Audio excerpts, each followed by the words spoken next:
Dare you.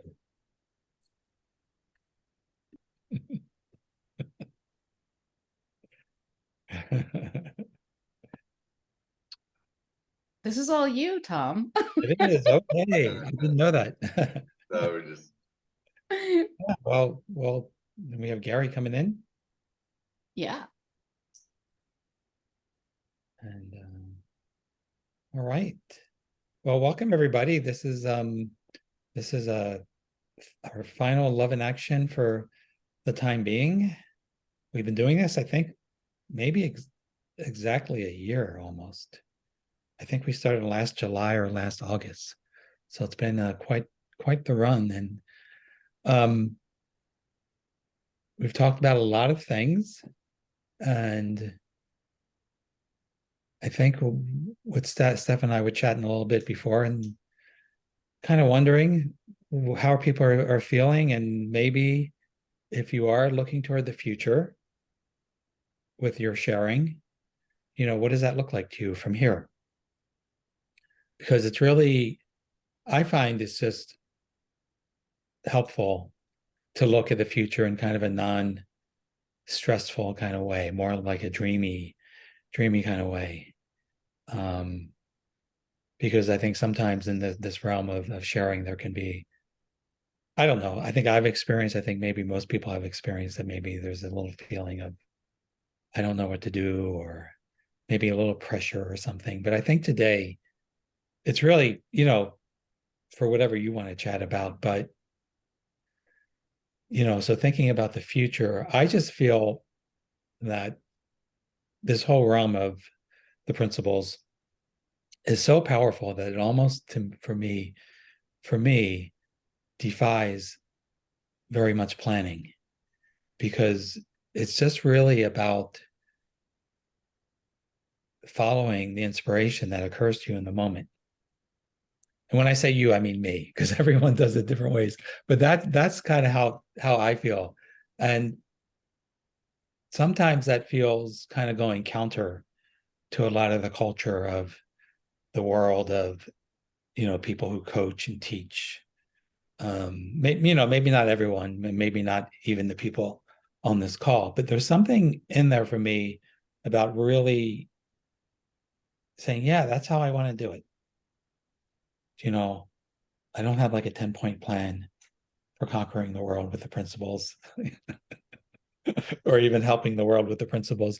But there's just something about really, really trusting that that it unfolds in the moment, and even what I can imagine today is could be so much less than what actually is going to come around the corner tomorrow. So I think all along with this understanding and like reflecting on really the amazing things that happened for me, is there's just a natural desire to share with other people. That everybody, it's just this feeling that everybody deserves it. Everybody deserves to know a little more about, what life is, and especially how good it can be.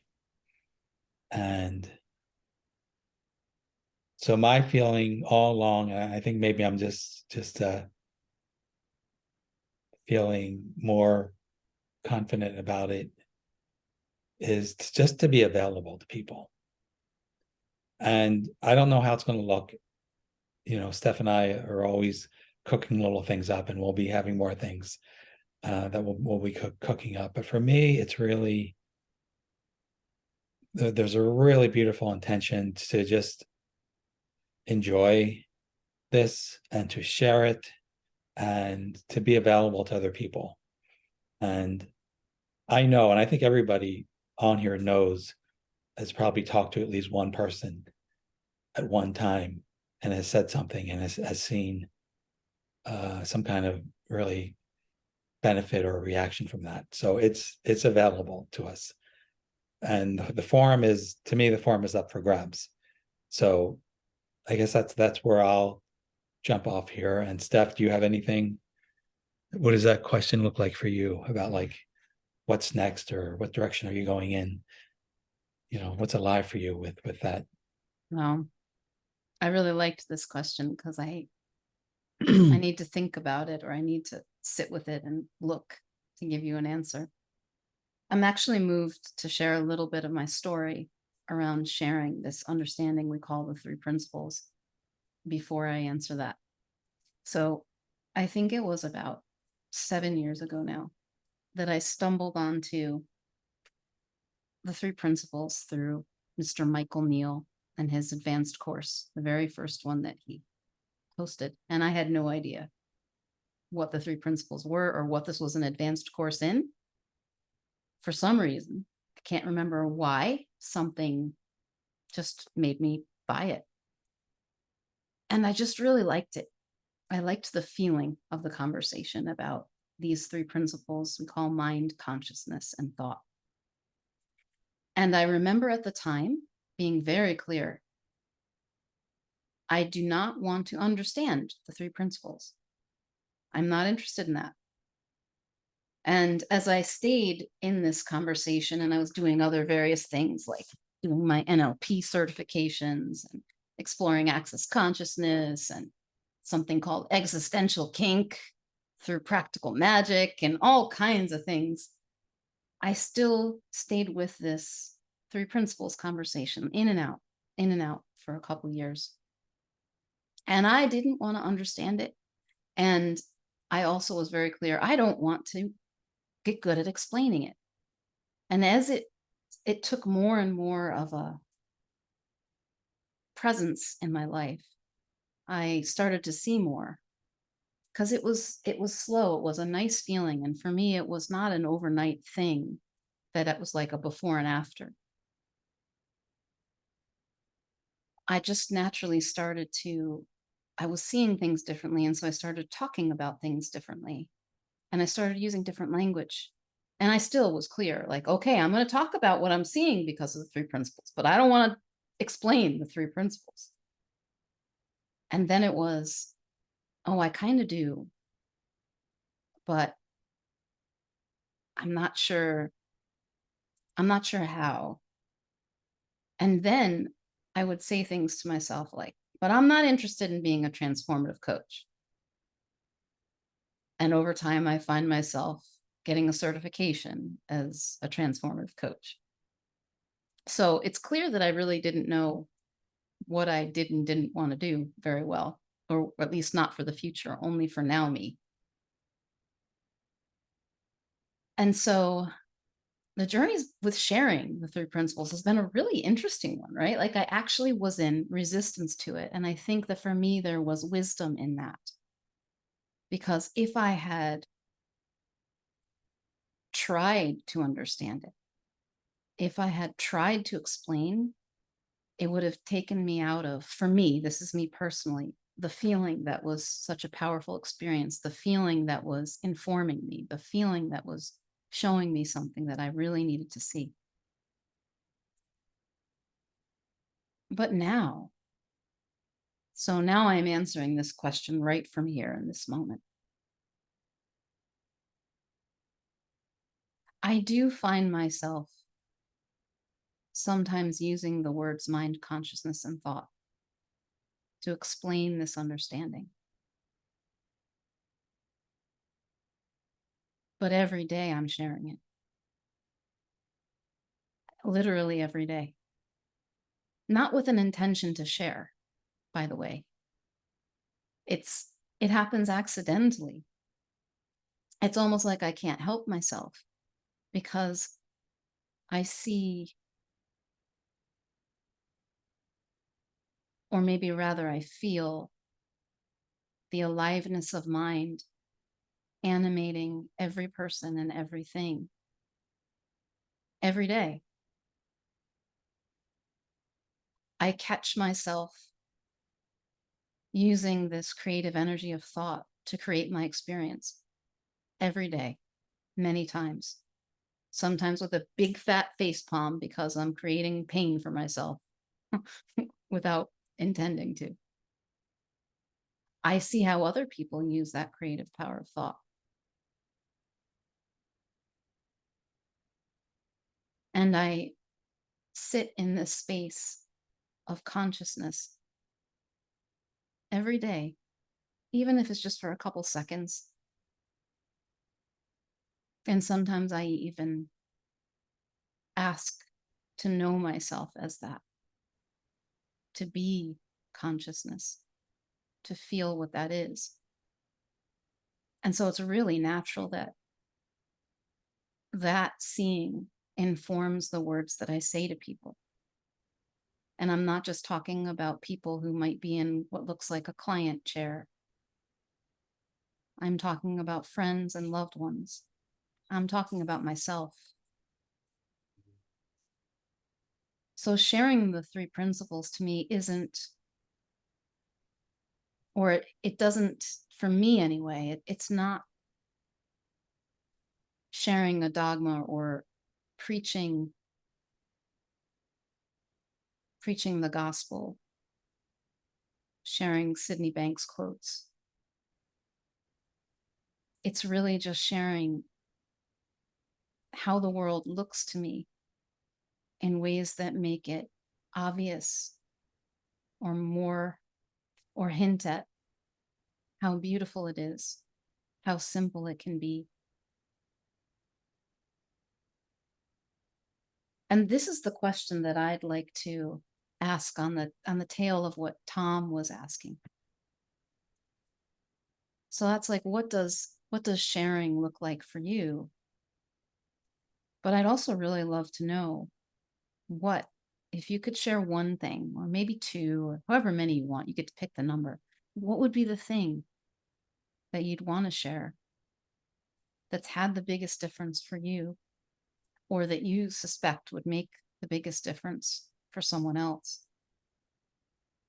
And I'm going to answer that question in this moment. Yeah.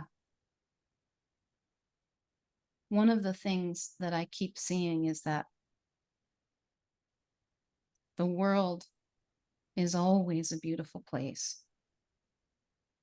Sometimes I just think it isn't. Sometimes we just think it isn't. And I'm using those words very specifically because it's only that thought that keeps me from seeing the beauty of it, whatever that thought might be. And I think that for me is at the heart of the understanding, because it shows me the beauty of what is, it points me to the beauty of what is, and it points me to the creative power of thought that is the only thing that keeps me from seeing it.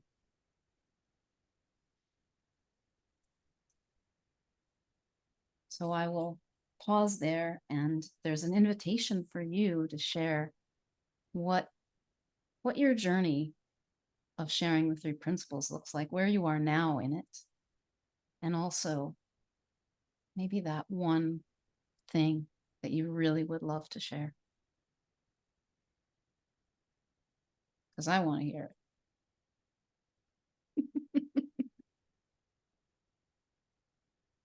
So you're welcome to either raise your digital hand, or I think there are few enough people that you can raise your physical hand, or just go ahead and unmute and go for it. Look at my patriotic mug.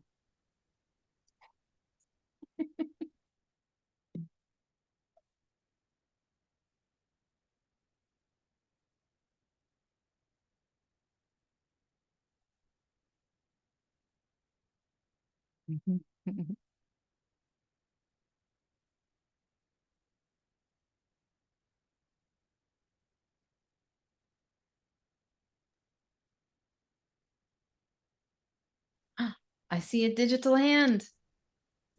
Yeah, it's mine. Hi, Bruce. Hey, Hi. Bruce. Yeah, I in listening to you both speak, I'm reading Tom's most recent book and enjoying that, because I recently, in talking with Judy and Chris on their deal following their podcast, I was kind of looking for technique answers, and I realized, it's less a technique and more a being. and allowing the clarity to come. And I remembered in the mid 80s when I went down to Florida and spent a weekend with Rick Suarez, that I really got it after reading Sanity, Insanity, and Common Sense, that we all live in separate realities. And the thoughts that are going around in this head are totally independent of all these other heads on this screen. And it's just my show. And if I can get quiet enough, then the good stuff's going to start to download. And that's where the wisdom is. And I can turn off my channel, my show, and quit ruminating and listen to the true source. And so I became less invested in my reality and realized if I'm getting revved up inside, another statement that came out of that weekend was using feelings as a compass, and just pausing enough to reflect on the thoughts that are in my head to say, excuse me, it's time to pause and allow for some wisdom to download. Get so much caught up in the whirlpool of our thoughts that we start to really believe that that is reality. But it's only our reality at that point in time, and that too can change. And just realizing, like the weather, and the clouds in the sky, they come and go. And so these thoughts also will pass, and just trusting that once they pass, the blue sky is going to show up again. And so those were just some of the thoughts that came when I listened to you two reflect, and realized that it's not a technique that I can necessarily teach someone or point them. I can give them some things to read or listen to, but it's the essence that has to pervade or permeate from that state of being. And it's not as objective as it is subjective. Thanks. Yeah. That's great, Bruce. And it's really nice when either we or someone we're talking to actually has that experience of that happening. When you get down, you feel like you have a problem, and then you're feeling bad. The tendency that so many of us were taught or grew up with is, okay, we got to solve this problem. We feel bad, rather than recognizing, as you said, it's like a compass. And what's really magical about that is it's almost like we automatically back off of it sometimes, right? And start seeing things a little differently. And then a lot of times it doesn't even look like a problem anymore, or there's an answer that comes or something. But that one thing, and I read that book too a couple of months ago, even though I'd been in this community for a while, that really hit me. That part about our bad feelings being like a compass to wake us up.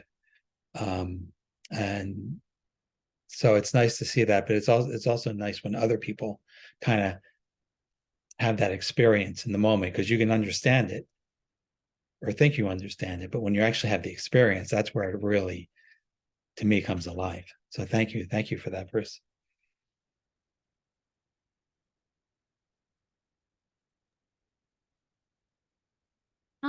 What does that mean to you? Your feelings are a compass. Would you tell me more about that? Like how your feelings are a compass for you? Well, so if I'm in a state where like I'm just sitting around or walking around, and all of a sudden a problem occurs to me, or something that I feel bad about.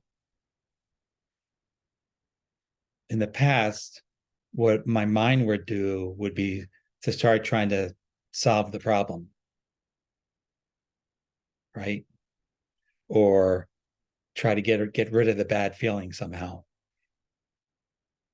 But sometimes, with this understanding, when I feel bad, I mean, another word, compass also could be like an alarm clock, like a wake up, and it's like, okay, I feel bad.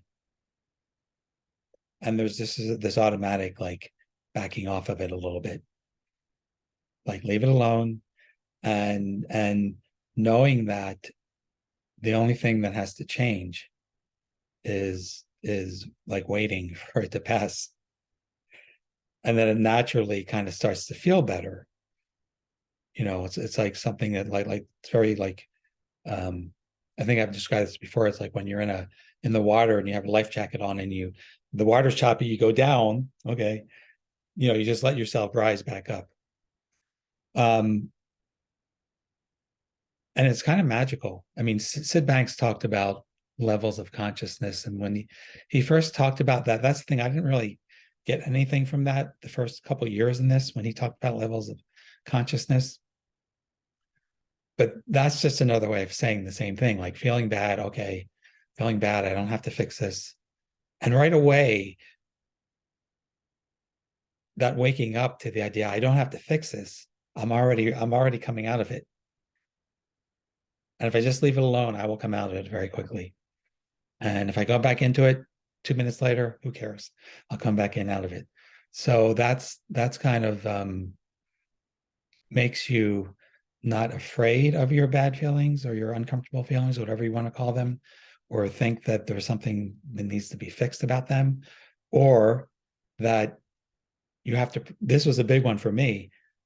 I never want to have these feelings again. I want to find a solution so that I don't have these bad feelings.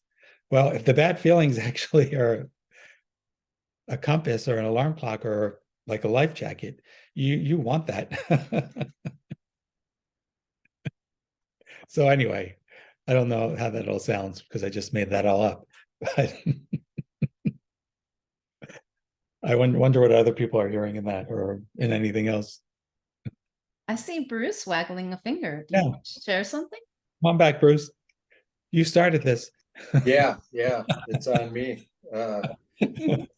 Yeah, when I heard feelings as compass and kind of ruminated on that throughout the decades, is that it's a reflective thing to turn back within. It's like I got lost looking out there for the answers or objectifying. It's kind of like we're going to a shooting gallery at a fair or something, and we're going to pick up the gun that we shoot things, and we're initially looking for some place to project what we're sensing. It's got to be that person's fault or that circumstance as to why I feel like that. Then it's almost like someone hands you a mirror and you go, oh, it's in there, it's in that guy right there that I see in the mirror. And so you make a U-turn and go in. And I like, from the consciousness standpoint, of thinking of an elevator. And at that point, I'm in the sub-basement. And so I just jump on the elevator and hit PH, which is the penthouse. And I just ride it up to the top and get off. And then I just sit there. And what comes to mind visually, when my wife and I went on a cruise in the Greek Isles, we had overnighted at the Hilton because we had some extra points, and it gave us access to the brunch in the penthouse area on the deck, and you'd go outside and look at the Acropolis and the ruins.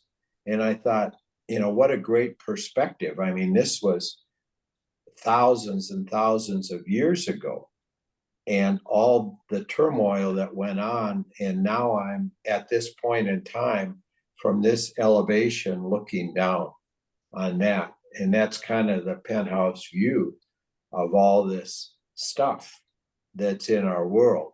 And that's where the pure winds blow through, and the creativity and the insights and all that. So I try to go internally and hop on my elevator of consciousness and just hit the penthouse. And, when I get up there, just maybe sit on a recliner chair for a while. And then next thing I know, I'll have an insight, or the wisdom will be downloaded. Nice. but it's not out there at the shooting gallery, and I don't need to quit putting zingers on people and events outside myself. Nice. Really beautiful metaphors, Bruce. Very colorful too. I love them. Like Yeah. seeing you sitting in the penthouse.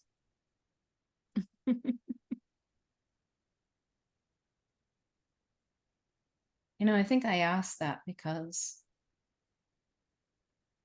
I want to see more about feelings as a compass. That's one of the, it's a metaphor. We're using different metaphors, right? And one may work for you, another may work for me. And sometimes when I've heard people say, my feelings are a compass, what they mean is they tell me whether what's happening is good for me or not. So that if, someone, if I happen to be talking to a friend and they say something and suddenly I feel afraid, it means, oh, this person's dangerous. And that's not what we're saying, not what Bruce was saying, not what Tom was saying in the three principles. It's a different type of compass. It's more like, and this is why for me, the compass metaphor, when I think of it that way, it's like when I feel something that I might call negative, it's letting me know that I've left home and it's pointing me back. I've gotten caught up in my thinking that hurts, and it's directing me. It's reminding me to come back.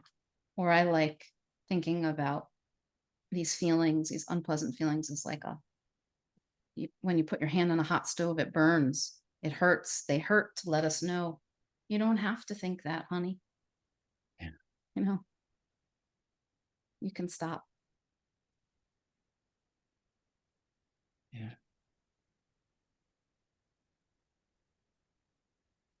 So what else? Where might you be in your journey of sharing whatever it is that's in your heart to share? And please do feel free to share that with us if you'd like.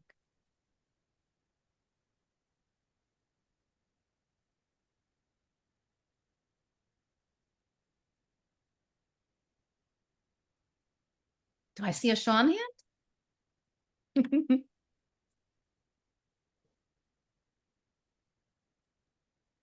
Yeah, I didn't want to share too much because I'm trying to just listen, get to know and get to know everybody and listen to everybody else's thoughts. I like what it said about that in terms of being able to absorb other people, not just listen to my own thoughts, but to be able to hear other people. It's been wonderful to hear your thoughts. It's been thought provoking to my own, thoughts. Although I'm reluctant to share because I'm just new to the group and want to kind of get to know more what everything's about here. And but I think one thing that comes to mind is sometimes we have different sorts. We want to do something, like you said, to make them feel better or address them one way or another. And sometimes the hardest thing to do is nothing at all. And sometimes that's the best thing to do, nothing at all. Just kind of letting things flow out, and as a barometer, the metaphor of a compass is kind of seeing where you're at. Your feelings tell you where you're at in a way. Sometimes they can be deceptive in a way, but yeah. Anyways, I wanted to share something, not just sit here like a bump on a log. So there it is.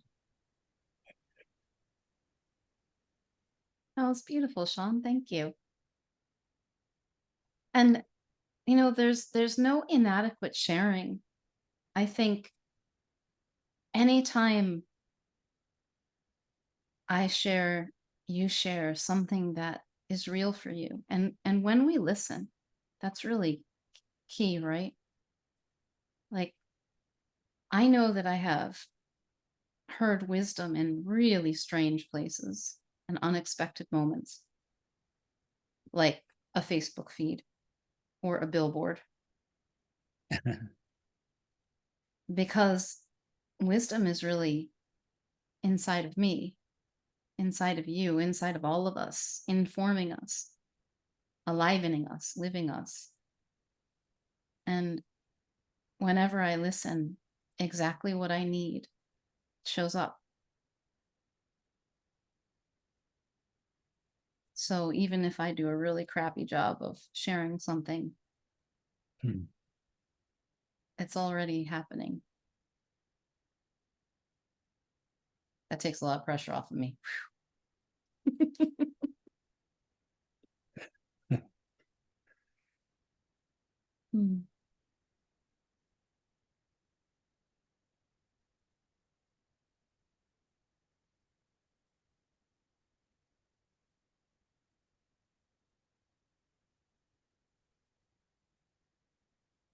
You know, there's something else that's coming up for me, and I'll share it a little bit. That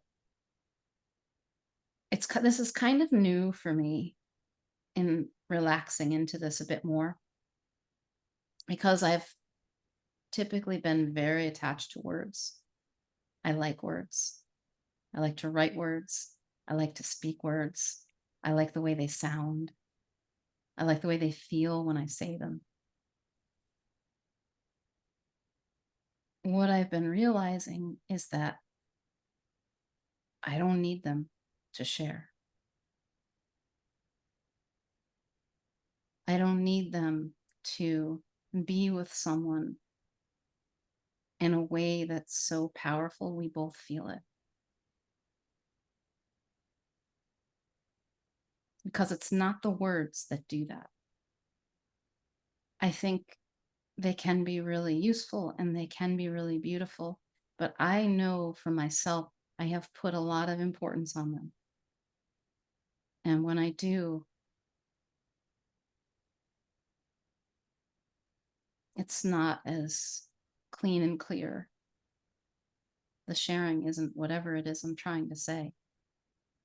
I had an experience a few weeks ago where a woman was describing something she had seen during a breath exercise, something called holotropic breathing, which you might be familiar with, that sort of induces a psychedelic state for some people.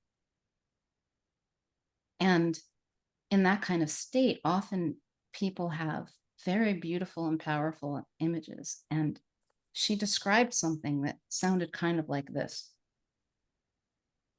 I saw myself. I saw my daughter. I saw my granddaughter. I saw my mother, and I was her, and she was me, and we were.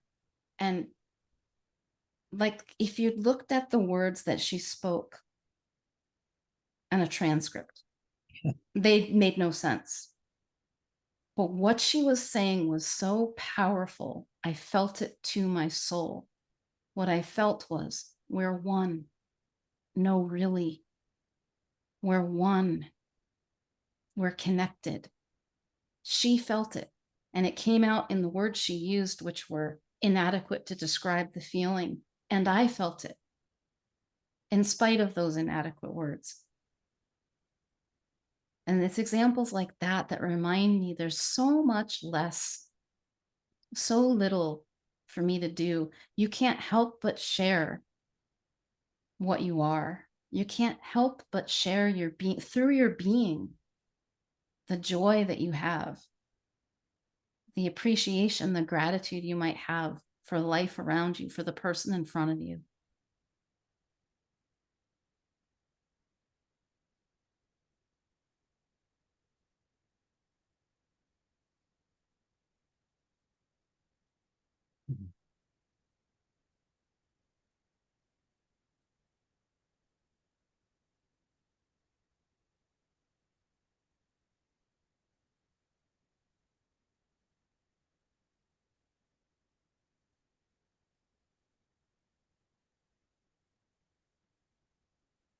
I'm curious about what might be coming up for you now as you're listening. Is there a question? Is there something you're seeing or feeling? Something maybe you'd like to see a little more deeply?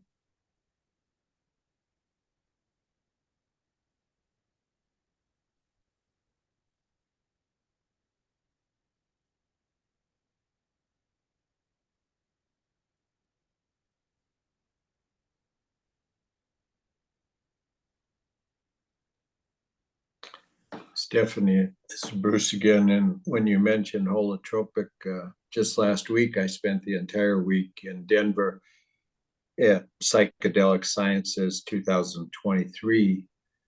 It was extremely educational, and Stanislav Grof was there, who founded holotropic breathwork, and he's just turning 92.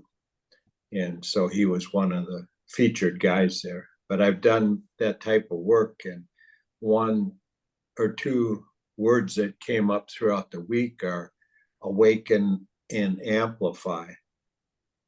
And again, it's maybe get into a place that we've not been or recognized before, but then when we're there, what occurs is an amplification of what has been there all along.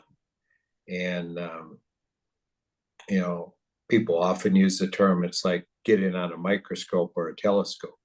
You know, you're going so deep within or so far without that the consciousness just expands, and the commonalities become even more obvious that we can't separate into dualistic.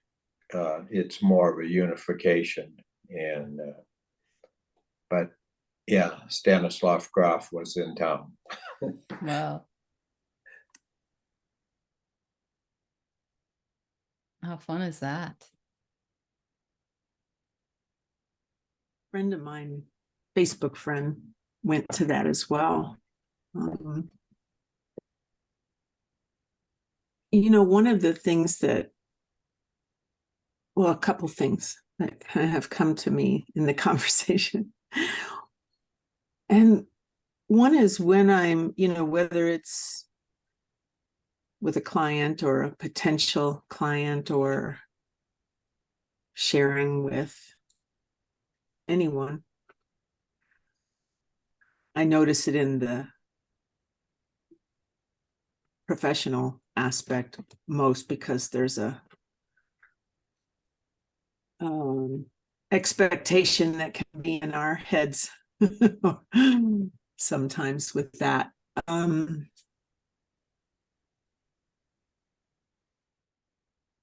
Just of, I don't know, like exploring how can I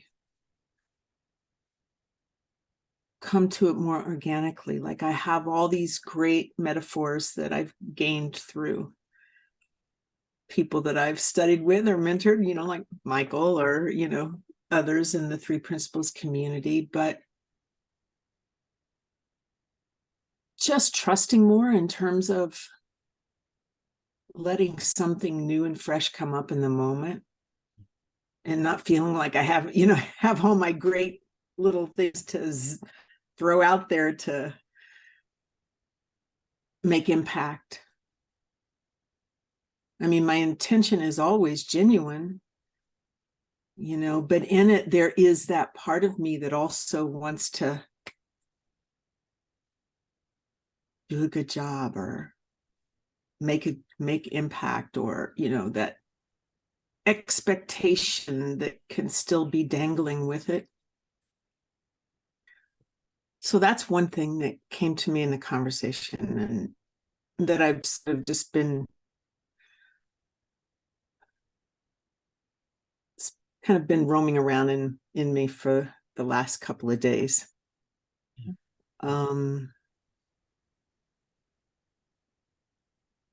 And the other thing is, like, it's interesting in terms of shamanic work that I've done and ceremonial things that I've done working with plant medicine, or even without plant medicine, have just happened to me spontaneously over the years, has been when and I haven't done plant medicine for some years now, but I have done them. But it's like when I'm in the,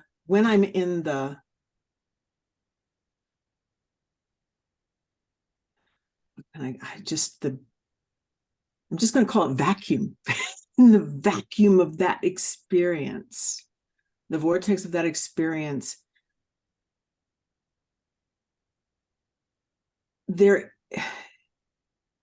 it's so in the now.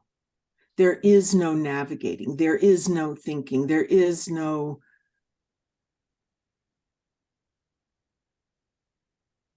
analyzation. The impact is so potently present.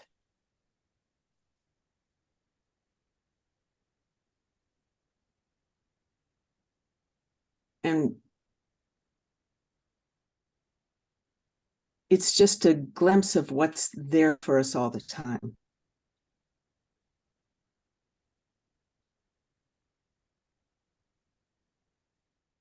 You know, it's a glimpse into the oasis that's always within us.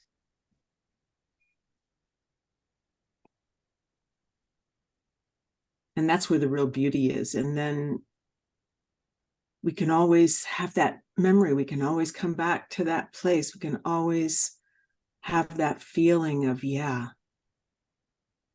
you know, we're all that is within.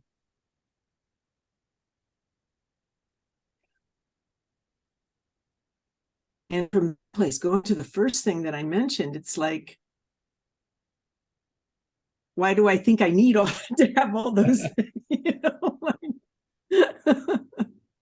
when all that's there, right there all the time, you know?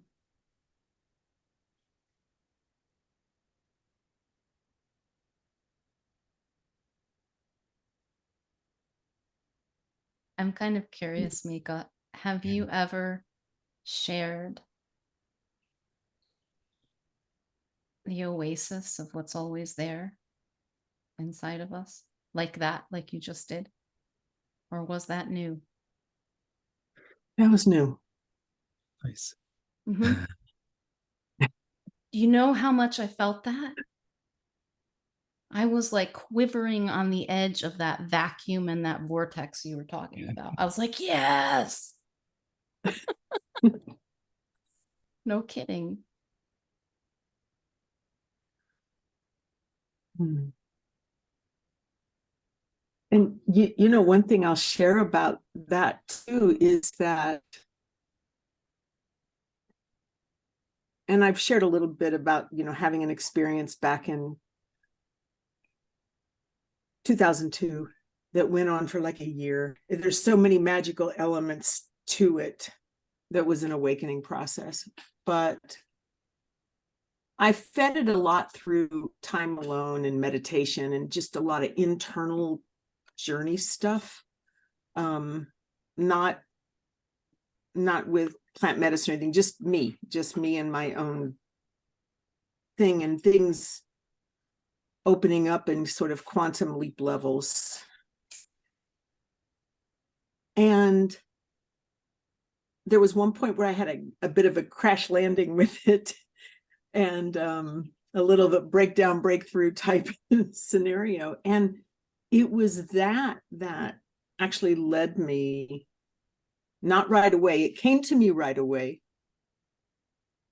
through synchronicity or things just coming into my zone, about ayahuasca. But it wasn't until a few years later that I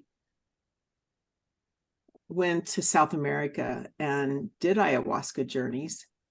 And it was really because of the experience that I had organically on my own that led me, because of the crash landing, it was the whole thing with the ayahuasca. I actually had Googled, I Googled cleansing the third eye. Like, why did I crash? Like, what happened? Why wasn't I able to navigate through it, you know, without the crash land? And so I Googled cleansing the third eye, and what popped up for me, the first thing that popped up that came up was ayahuasca. It was about ayahuasca. And when I read about it, I was just like, oh no, there's no way I'm like, I want to do that right now. I'm like finding my grounding again, right? And spirit came through so strong and said, not yet, but you will. And what came through was that it was really not about so much doing it per se. It was about opening that myself back up in that way, like getting back on a horse again. So you're not afraid of that space within.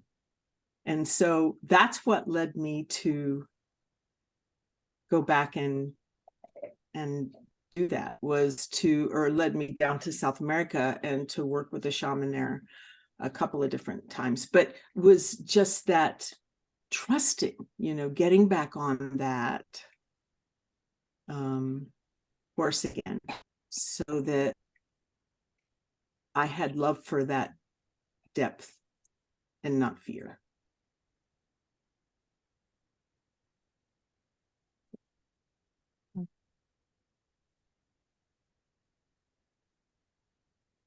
There is nothing better than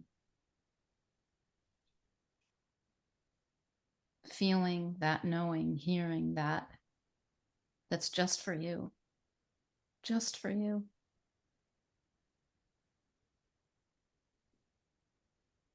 It's so beautiful.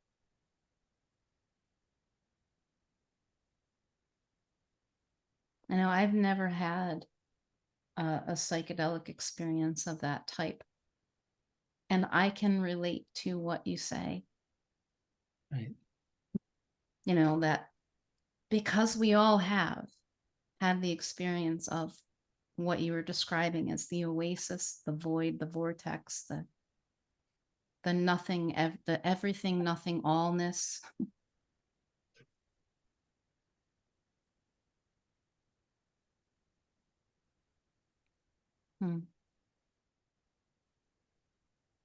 There's a fresh expression that comes out when we're just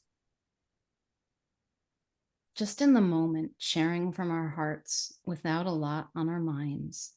And I will take a raw, imperfect, stuttering expression of something new in this moment than a polished, rehearsed speech any day. It just feels so different.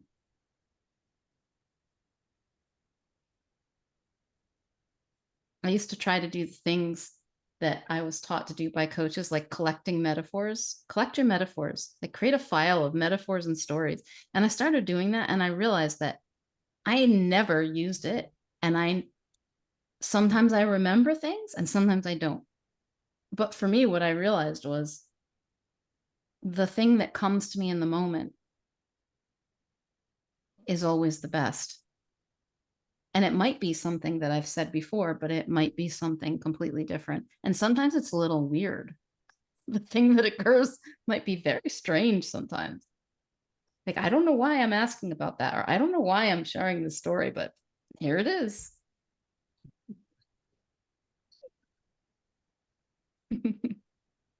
There's something, it's like when we come from that organic space of really being present, then we have to trust that what comes up is going to be what's supposed to come up in that moment. And the impact so often is really just about being genuine.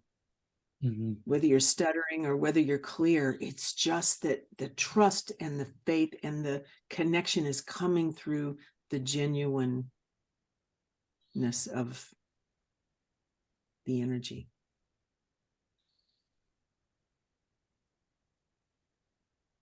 Mm-hmm. Yeah. When you were speaking, it kind of brought out, a feeling that I normally only have. Usually when I have a beautiful thought, I guess. I don't know, something like that, and it comes out like it looks like it's crying, but it's not.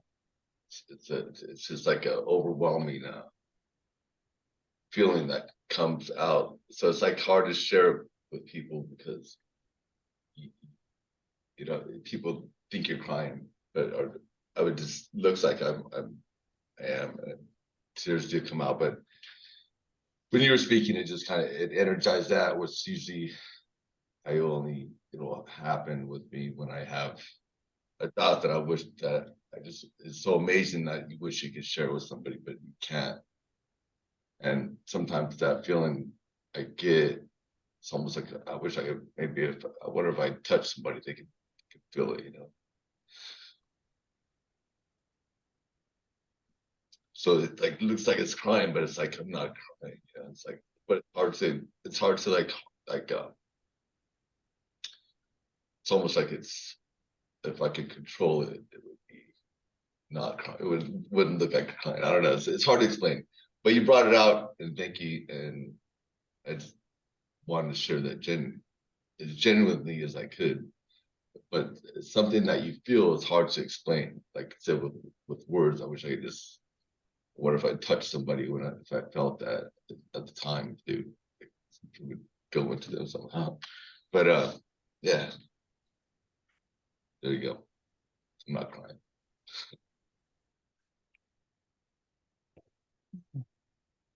Awesome. I think that's exactly what we've been talking about, Sean. Just what happened there in the last 2 minutes. That's exactly it.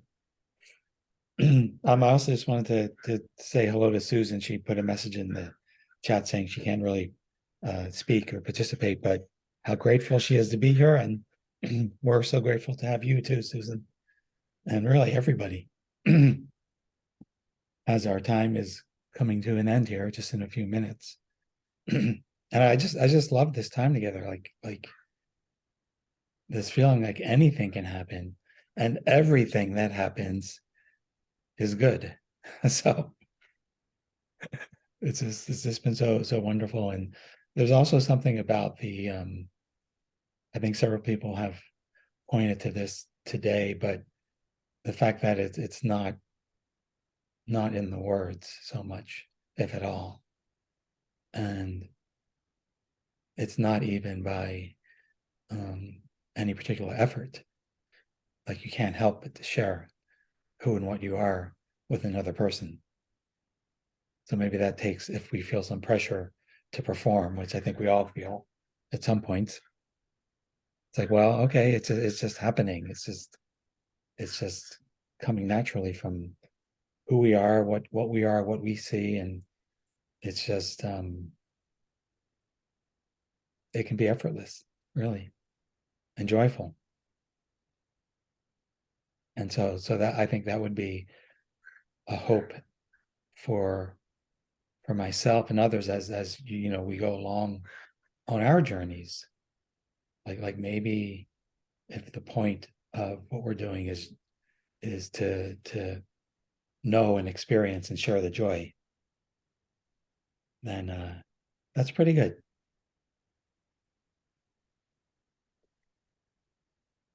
So yeah, so thanks everybody.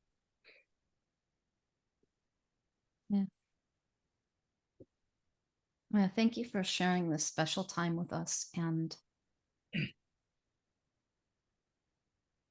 for giving us a little glimpse of you, of what you see, of what you feel, of who you are being in this moment. It's really beautiful. It's precious. It moves me in the way that I feel often. I don't know if this is what you're speaking to, Sean, but this like welling of tears in my eyes that isn't crying, and they often don't spill over, but it's comes from a gratitude, an appreciation of beauty, or a resonance with something that my whole body says, this is true. This is true. This is beautiful. This is for you. Yeah. I love it. Yeah. Mm. And as we move into the next phase of our journey, our next adventure, I'm always curious what ideas you might have about what you'd love to create or explore. Please feel free to send me or Tom an email, message us if you communicate with us that way. What would be really cool to do together as a community, as a group, as an exploration? So you can sit with that, and if something comes to you, please share. I love hearing it. Yeah.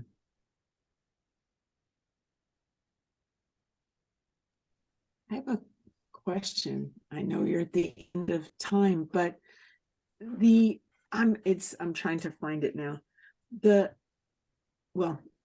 You sent, there was something that was on your email about something you're doing tomorrow.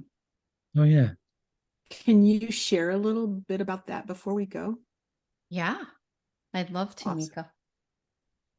So this is an experience.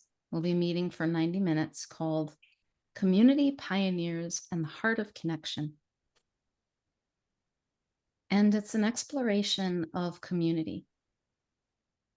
It's an exploration of where connection comes from and what happens when we feel disconnected.